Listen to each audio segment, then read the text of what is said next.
Olá, esse é nosso seminário de microbiologia ambiental, cujo tema é técnicas microbiológicas baseadas em imunoensaios. É apresentado por eu, Yara Vitor, e minha colega Isabela Lorena.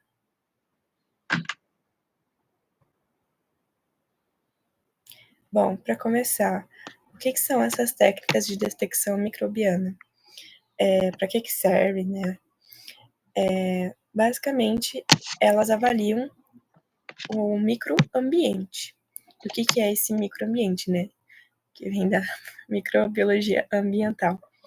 Que basicamente busca estudar os efeitos dos micro-organismos aplicados ao ambiente, às atividades humanas, saúde e bem-estar.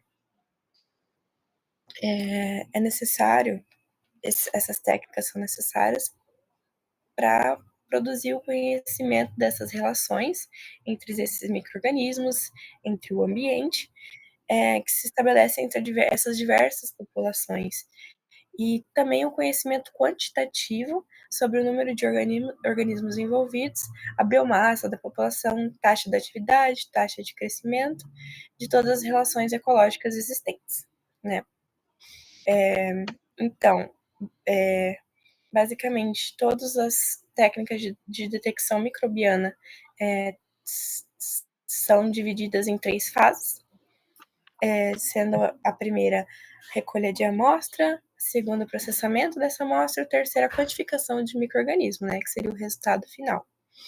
E a escolha do procedimento vai depender do que a gente quer observar, ou seja, do resultado final, sendo importante considerar o conjunto dos procedimentos para análise e interpretação de dados. E aí entra a nossa parte que a gente quer falar aqui, que é sobre os imunoensaios. Os imunoensaios têm várias qualidades. Todos os ensaios são muito bons para a detectação microambiental. Pode voltar, Isa. Mas os imunoensaios, eles têm várias características importantes, como, por exemplo, um custo-benefício, né? O equipamento é barato, geralmente são kits já prontos, né? O resultado é muito fácil de ler. As características principais são a especificidade e a sensibilidade. Assim, é a que mais chama atenção para esse tipo de ensaio, além de eles preservarem a característica do material biológico, né, dos micro-organismos das populações que a gente vai utilizar para o teste. Pode passar. Bem, o que são os imunoensaios, então? Os imunoensaios são métodos analíticos usados para a detectação das interações antígeno-anticorpo.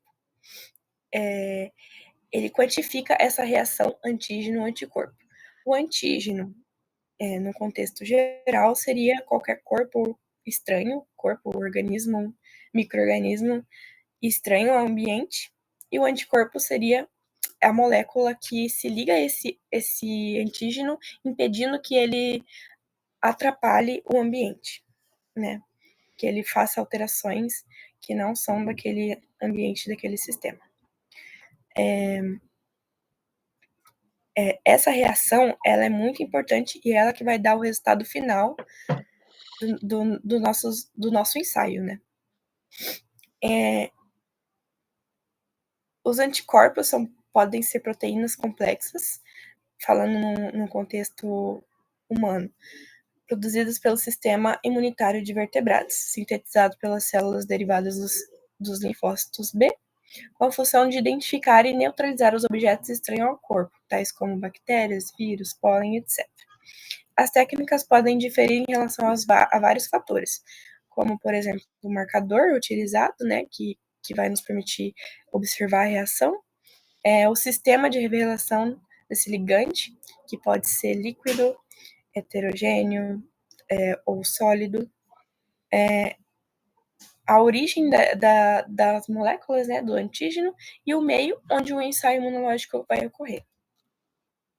A molécula conjugada pode ser uma proteína, antígenos, imunoglobulinas ou apitenos. Os antígenos podem ser representados por moléculas derivadas de patógenos, hormônios marcadores celulares, marcadores tumorais, etc. A fonte e o grau de pureza dessas moléculas podem influenciar a eficácia dos testes, que pode ser realizado em fase sólida, como eu mencionei anteriormente, que seria um sistema heterogêneo, ou em meio líquido, que seria um sistema homogêneo.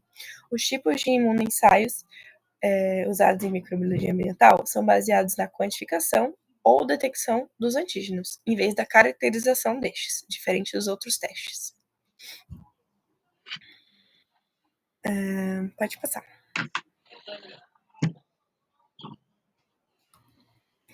Bem, as técnicas imunológicas apresentam um leque de como eu diria, de caminhos que a gente pode seguir, né? Cada uma vai depender do que você quer enxergar, qual que vai ser o seu resultado final. Mas eu trouxe aqui as mais usadas, né? A primeira seria de imunocaptura, que utiliza partículas paramagnéticas, ou seja, utiliza de magnetismo. As imunoenzimáticas, né, que são bastante utilizadas, que utilizam atividade enzimática sobre um substrato, e a mais famosa, né, é a ELISA.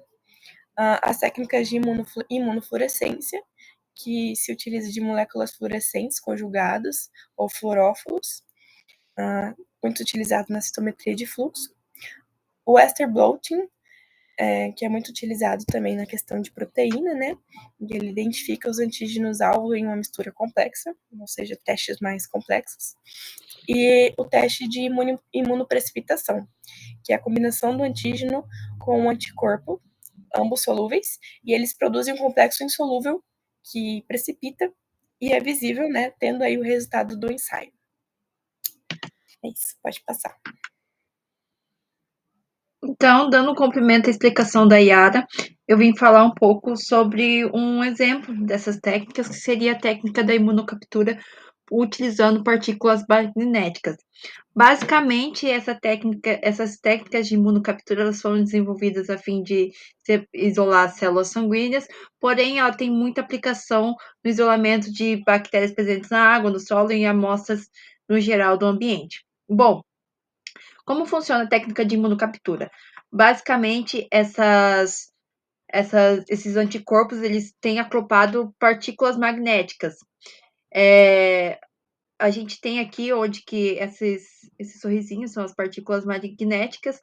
A gente adiciona esses anticorpos marcados dentro da amostra. A gente realiza uma agitação e de modo esses anticorpos vão se ligando aos nossos micro-organismos alvos, ou seja, nossos micro-organismos novos alvos são nossos antígenos. E depois a gente faz a recolha desses complexos micro-organismos, anticorpo, que contém a esfera magnética, com o uso de um ímã, um magneto externo.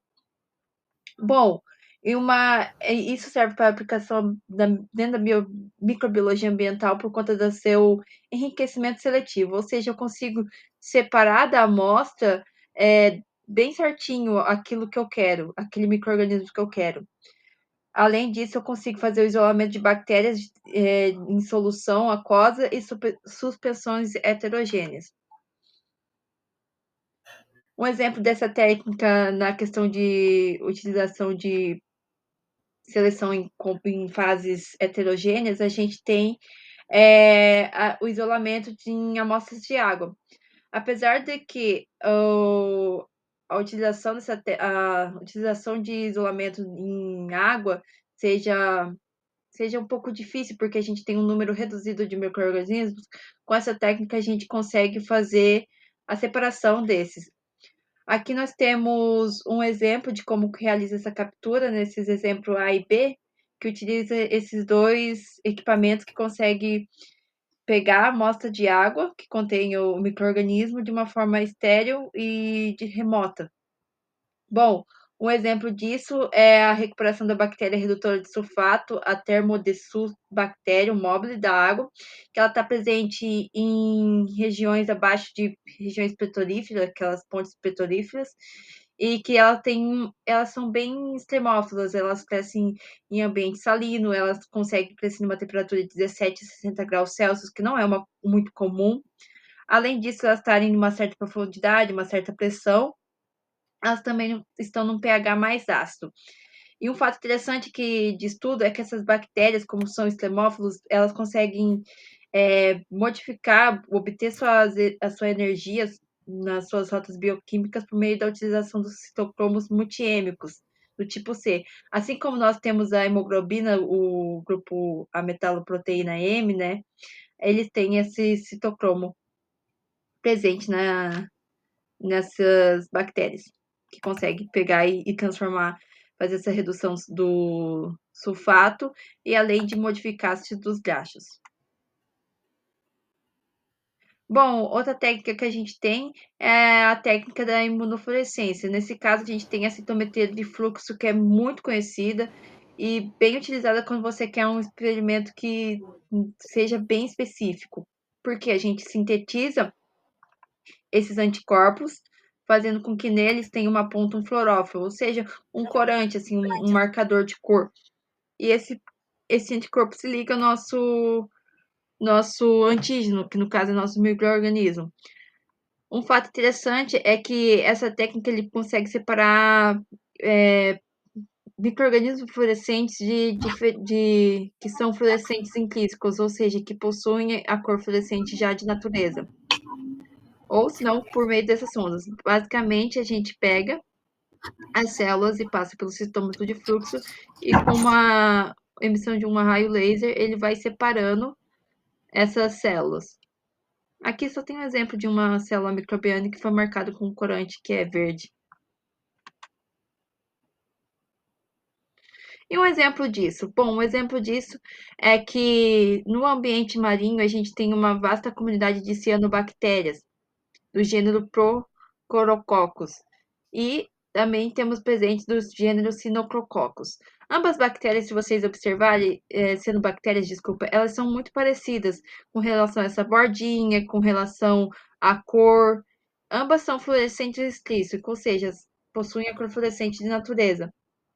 Porém, com a utilização da técnica de citometria de fluxo, a gente conseguiu identificar que a do gênero Procorococcus, elas eram mais dominantes nas águas oceânicas do que a Sinocrococcus, e elas eram fototróficos oxigênicos, ou seja, utilizam o oxigênio.